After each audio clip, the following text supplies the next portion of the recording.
Salam, selamat pagi siswa-siswi Semak Trimulya. Senang sekali pada pagi hari ini kita akan sama-sama beribadah chapel meskipun secara online. Baik, saya undang untuk bangkit berdiri, kita akan votum dan salam.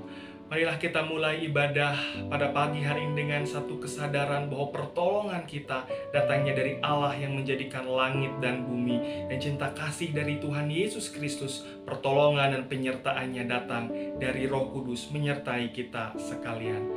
Amin. Silahkan duduk, kita akan mengambil waktu teduh sejenak di hadapan Tuhan.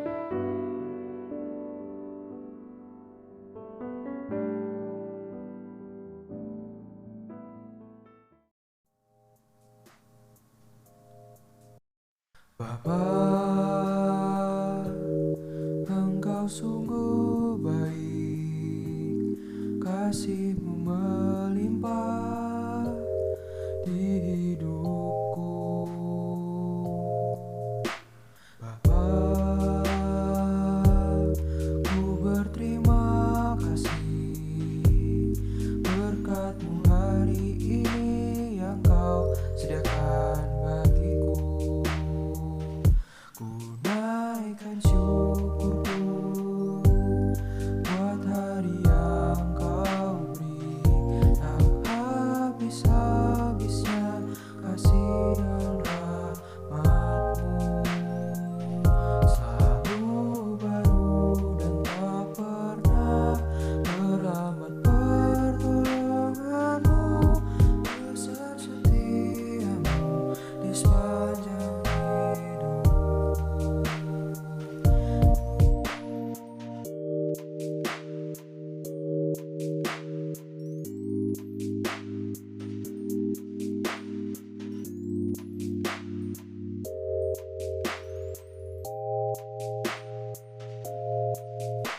Bapa, Engkau sungguh baik, kasih-Mu melimpah di hidupku. Bapa, ku berterima kasih berkat-Mu hari ini yang Kau sediakan bagiku. Ku naikkan syukurku buat hari yang Kau beri, tak habis-habisnya kasih dan rahmat-Mu, selalu baru dan tak pernah teramat pertolongan-Mu, besar setia-Mu di sepanjang hidupku. Besar setia-Mu di sepanjang hidupku.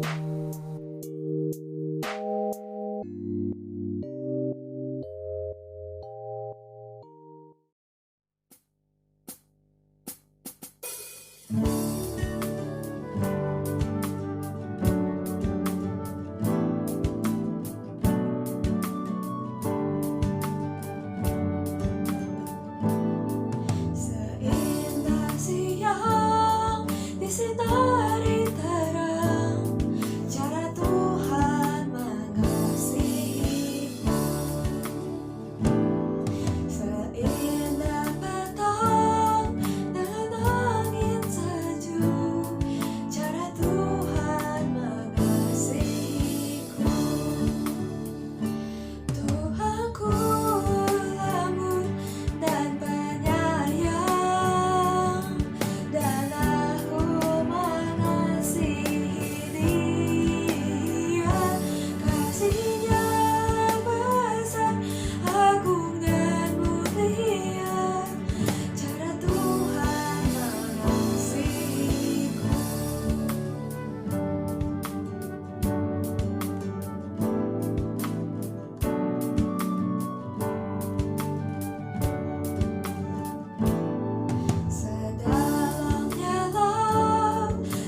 Shalom teman-teman semua, senang sekali Miss Lina bisa membawakan firman Tuhan hari ini.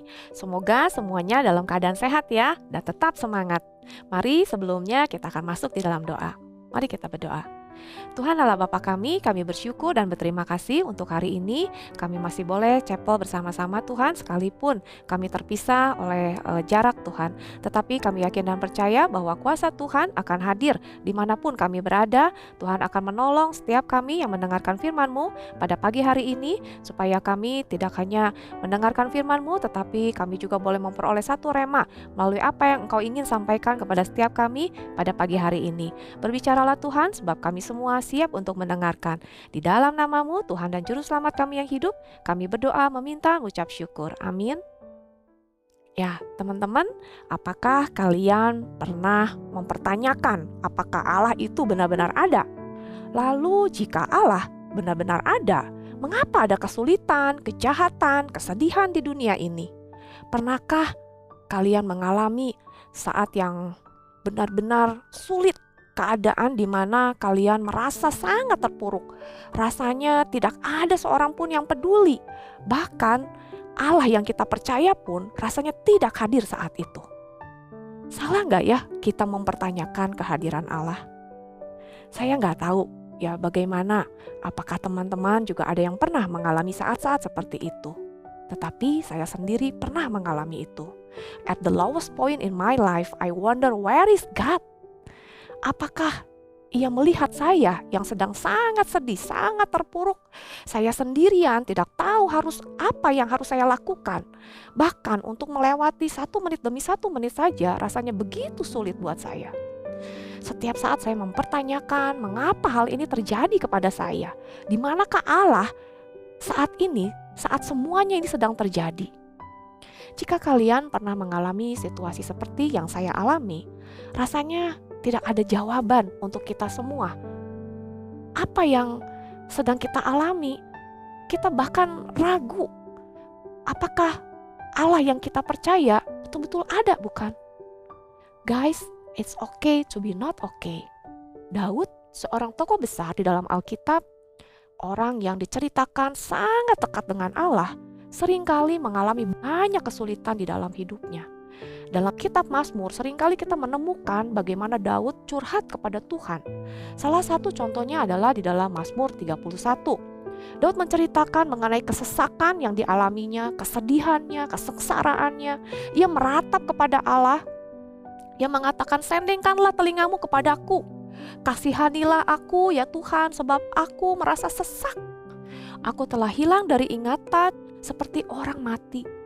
Tapi jika kita membaca seluruh perikopnya dan Mazmur-Mazmur Daud yang lain, kita akan menemukan bagaimana melalui semua pergumulan yang ada di dalam hidupnya, Daud menyadari bahwa tidak pernah sekalipun Allah meninggalkan dia. Bahkan dalam Mazmur 139 ayat 7, kita akan melihat bersama-sama. Mazmur 139 ayat 7 dikatakan, "Kemana aku dapat pergi menjauhi roh-Mu? Kemana aku dapat lari dari hadapan-Mu? Jika aku mendaki ke langit, Engkau di sana. Jika aku menaruh tempat tidurku di dunia orang mati, di situ pun Engkau.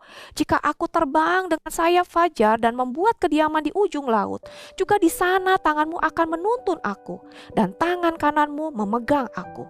Jika aku berkata, biarlah kegelapan saja melingkupi aku dan terang sekelilingku menjadi malam, maka kegelapan pun tidak menggelapkan bagimu, dan malam menjadi terang seperti siang, kegelapan sama seperti terang."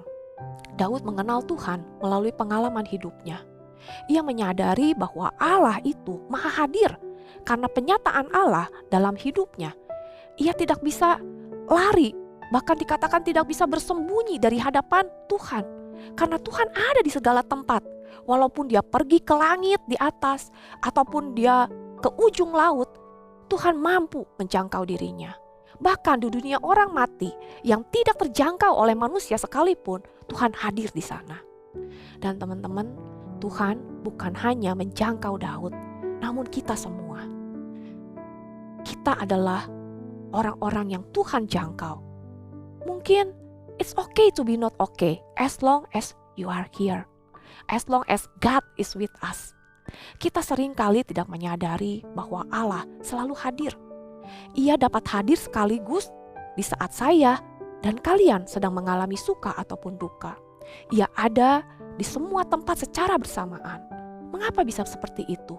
Karena ia adalah Allah yang omnipresent, Allah yang maha hadir, Allah yang tidak terbatas oleh ruang dan waktu. Ia menyatakan kemahahadirannya sebagai penggenapan dari janjinya, bahwa Allah akan menyertai umatnya, bahwa dia ada, dia memperhatikan bahkan menolong kita di dalam berbagai keadaan. Seperti yang dikatakan Daud, bahkan di tengah situasi yang kita alami, ketika tidak ada seorang manusia pun dapat menjangkau kita, menjangkau keberadaan kita, tetapi tangan Allah memegang dan menuntun kita setiap waktu, baik siang maupun malam hari. Daud melalui pengalamannya melukiskan, dia melewati masa-masa yang sulit sebagai kegelapan, namun ia melihat cahaya Tuhan yang memberinya pertolongan. Kehadiran Tuhan adalah suatu pengharapan, bahwa ketika segala sesuatu nampak begitu gelap, terlihat buntu, atau tidak ada jalan keluar, kehadiran Tuhan menjadikan semua itu terang benderang, sehingga kita dapat dituntunnya untuk berjalan, ada jalan keluar untuk setiap masalah kita. Fakta kemahadiran Tuhan bukan hanya dialami Daud atau tokoh-tokoh lainnya di dalam perjanjian lama. Di dalam perjanjian baru, Yesus sendiri hadir. Ia menyebut kita adalah sahabat-sahabatnya. Setiap orang pasti butuh sahabat, bukan? Sekalipun di masa-masa pandemik seperti ini, kalian tidak dapat bertemu dengan teman-teman kalian karena sekolah masih libur, tetapi kalian butuh teman yang kalian bisa ajak chatting, kalian bisa ajak berbagi, bahkan kalian butuh teman untuk melike postingan kalian, bukan? Coba teman-teman bayangin betapa luar biasanya, betapa senangnya, betapa hebatnya kalau kita punya sahabat seperti Yesus yang omnipresent, maha hadir saat kita membutuhkan penghiburan, butuh teman untuk curhat, atau shoulder to cry on. He will be there for us. Yesus juga menggambarkan dirinya sebagai seorang gembala yang baik, yang memberikan nyawanya bagi domba-dombanya. Ia yang tidak bersalah mau mati di atas kayu salib untuk menebus dosa-dosa kita. Dosa yang kita lakukan di tempat-tempat tersembunyi, yang kita tutupi rapat-rapat dan kita pikir tidak ada seorang pun yang tahu. Namun pada saat kita merasa bahwa itu adalah sudah tersembunyi, sudah rapat, tidak ada yang tersembunyi dan tidak ada yang dapat kita sembunyikan di hadapan Tuhan. Karena ia adalah Allah yang maha hadir dimanapun kita berada. Sekalipun ia mengetahui segala sesuatu yang kita perbuat, semua kedegilan hati kita, semua kelemahan dan kedagingan kita, tetap ia mau menanggung semuanya itu karena ia sangat mengasihi kita. Ia menjaga dan rela mengorbankan dirinya bagi kita semua domba-domba yang dikasihinya. Sekalipun kita sering kali menyakiti hatinya, memberontak kepadanya, mengambil jalan yang kita mau, bahkan mempertanyakan dan mengabaikan keberadaannya. Karena mungkin kita terlalu sibuk mengasihani diri kita dengan urusan-urusan hidup kita. Namun ia tetap hadir, selalu beserta kita dan mendengarkan jerit-jeritan kita. Dan juga banyak orang kecewa karena mengira dengan mengenal Yesus, dengan menerima Yesus sebagai Tuhan dan Juru Selamat kita, maka semua kesulitan, kesusahan itu akan hilang. Tentu saja tidak, bukan? Kita hanya dapat mengerti hal ini jika kita dapat hidup bergantung dan terus berkomunikasi dengan Tuhan. Dia adalah sahabat terkasih kita. Kita akan bisa merasakan betapa Allah sangat mengasihi kita dan memahami bahwa Allah memakai setiap hal, setiap kesulitan dalam hidup kita agar kita semakin dekat dan semakin mengasihi Dia. Dia ingin kita menyembah Dia. Dia ingin merubah hidup kita semakin kuat dan semakin bertumbuh di dalam iman kita kepadanya. Bahkan mengambil pelajaran penting dari setiap kesulitan yang ada, agar kita dapat membantu orang lain untuk bertumbuh, untuk lebih mengenal siapa Tuhan dan merasakan kehadiran Tuhan di tengah-tengah kehidupan kita. Seperti apa yang dialami oleh Gracia Poli berikut ini. Mari kita saksikan. Jadi sewaktu saya masuk Platnas di tahun 2003, banyak orang dan banyak pembina yang bilang bahwa saya adalah salah satu harapan untuk bisa memajukan bulu tangkis Indonesia, khususnya di ganda putri. Tapi along the way, waktu saya menjalani itu, di tahun 2007, 2009, 2011 itu saya cedera. Paling puncaknya itu 2012, sebagai seorang atlet ingin ikut berpartisipasi dalam Olimpiade.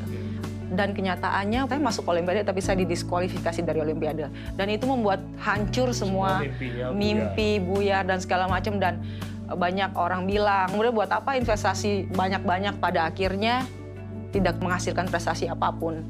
Apa yang membuat akhirnya Grace tidak jadi menyerah?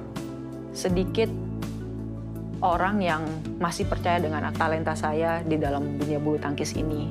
Dan itu termasuk gereja, keluarga, dan teman-teman dekat saya yang mereka bilang, you still can do it. Tapi pada saat itu saya juga tidak muda lagi. Dan buat seorang wanita, menyerah itu adalah salah satu opsi waktu itu. Jadi dilema buat saya untuk meneruskan. Dan Tuhan yang intervensi dalam kehidupan saya dan suara Tuhan yang sangat besar bahwa kamu harus lanjutin karena kamu belum selesai.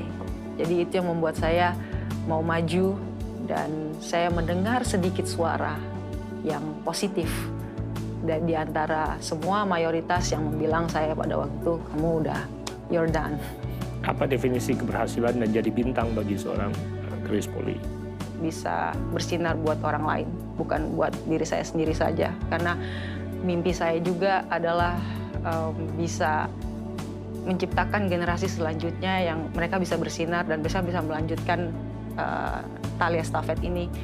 Ada ganda putri lainnya itu untuk bisa bersinar. Bahkan saya sering bilang ke mereka, kalian bisa lebih dari apa yang kalian pikirkan. Bukan hanya juaranya, tapi bagaimana sewaktu kita juara, kita dihargai sama orang. Otomatis itu karena kita punya nilai yang bagus dalam hidup kita. Seperti kita punya attitude yang bagus, kita punya karakter yang dinilai sama orang, bisa ada positifnya di dalamnya. Jadi nilai-nilai itu yang saya lebih ingin tekankan kepada adik-adik saya sih dan generasi-generasi berikutnya. Kamu dikenal bukan hanya karena fighting spirit kamu di kalangan atlet dalam negeri, bahkan di luar negeri kamu dikenal karena your fighting spirit. Tapi selain itu kamu dikenal karena kamu dapat dipercaya.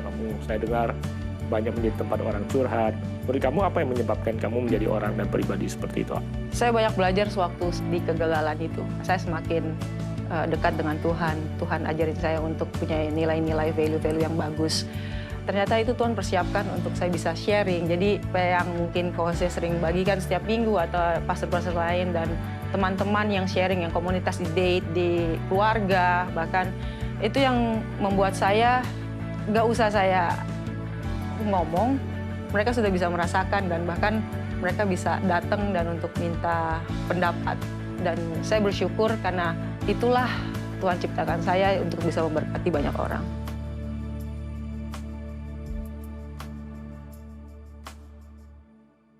Teman-teman, kuasanya, kehadirannya jauh melampaui keterbatasan manusia. Berserulah kepada Tuhan karena Ia dekat dengan kita. Tidak ada yang terlalu sukar atau mustahil bagi Tuhan. Ia hadir di dalam setiap musim hidup kita. Mungkin ada di antara kita yang merasa kita tidak memerlukan Dia karena kita merasa saat ini segala sesuatu baik-baik saja. Atau kita merasa kita tidak pantas untuk berseru kepada Allah yang kudus karena kita merasa terlalu berdosa, terlalu cacat, terlalu hancur. Tetapi tidak ya teman-teman, gak ada yang seperti itu di hadapan Tuhan. Ia selalu ada bersama kita, menemani keterpurukan kita, kesulitan kita. Ia mau bersama-sama dengan kita melewati semuanya ini. Ia ingin kita mengalami kehadiran Tuhan bersama-sama dengan kita. Ia juga hadir dimanapun teman-teman berada saat ini. Maukah kalian datang kepadanya? Maukah engkau berseru kepadanya? Mintalah pertolongan kepadanya untuk segala pergumulanmu, kesesakanmu, kesedihanmu. Tidak ada yang terlalu sepele di hadapan Tuhan. Nyatakanlah segala permohonanmu kepadanya untuk studimu, masa depanmu, karirmu, bahkan pasangan hidupmu. Nyatakanlah kepada Tuhan. Mari kita berdoa. Tuhan Allah Bapa kami, terima kasih untuk firman-Mu Tuhan yang mungkin sangat singkat pada pagi hari ini. Tuhan tolong setiap kami, jamah setiap kami. Lawat Tuhan anak-anak-Mu dimanapun mereka berada Tuhan. Engkau tahu apa yang menjadi pergumulan, apa yang menjadi beban dalam kehidupan mereka. Mungkin itu studi mereka Tuhan, studi yang akan mereka dalami lebih lanjut Bapa. Ataukah pergumulan di dalam keluarga, keharmonisan di dalam rumah tangga yang ada saat ini Tuhan. Tuhan tolong Bapa, lawat satu persatu Tuhan. Engkau dengar jerit tangis anak-anak-Mu Bapa. Engkau hadir menemani. Engkau adalah gembala yang baik yang akan menuntun kami, menopang kami Tuhan tatkala kami tidak mampu untuk berjalan. Tuhan, sekali lagi kami mau menyerahkan semua pergumulan anak-anak Tuhan ke dalam tangan pimpinan penyertaan-Mu. Kami yakin dan percaya Tuhan bahwa kuasa-Mu melalui ruang, melampaui batas segala waktu Tuhan. Engkau mampu hadir di dalam setiap hati kami, menguatkan kami Tuhan. Tolong Bapa sekali lagi lawat anak-anak-Mu Tuhan, supaya mereka boleh merasakan bahwa Tuhan ada dimanapun mereka berada. Ampuni kami Tuhan, kalau kami ada dosa, kalau kami ada sesuatu yang kami tutupi selama ini, yang kami simpan rapat-rapat Tuhan. Hari ini Bapa, kami mau serahkan semuanya ke dalam tangan-Mu Tuhan. Hadirlah di dalam kehidupan kami, kuduskan hati dan pikiran kami, supaya setiap langkah kehidupan kami Tuhan, kami mau jalan bersama-sama dengan Engkau. Terima kasih Tuhan kalau Engkau sudah menjadi sahabat kami. Tetaplah ada bersama-sama dengan kami dari sekarang sampai selama-lamanya. Dan terimalah berkat anak-anakku sekalian, kiranya kasih, sukacita dan damai sejahtera daripada Allah Bapa boleh terus menyertai kalian semua, baik di dalam pergumulan, di dalam pelajaran, di dalam studi lanjut, dan apapun yang kalian gumulkan. Senantiasa Allah hadir dan menyatakan kuasa-Nya. Di dalam nama-Mu Tuhan dan Juru Selamat kami yang hidup, kami berdoa meminta dan mengucap syukur. Amin. Terima kasih semuanya, Tuhan Yesus memberkati.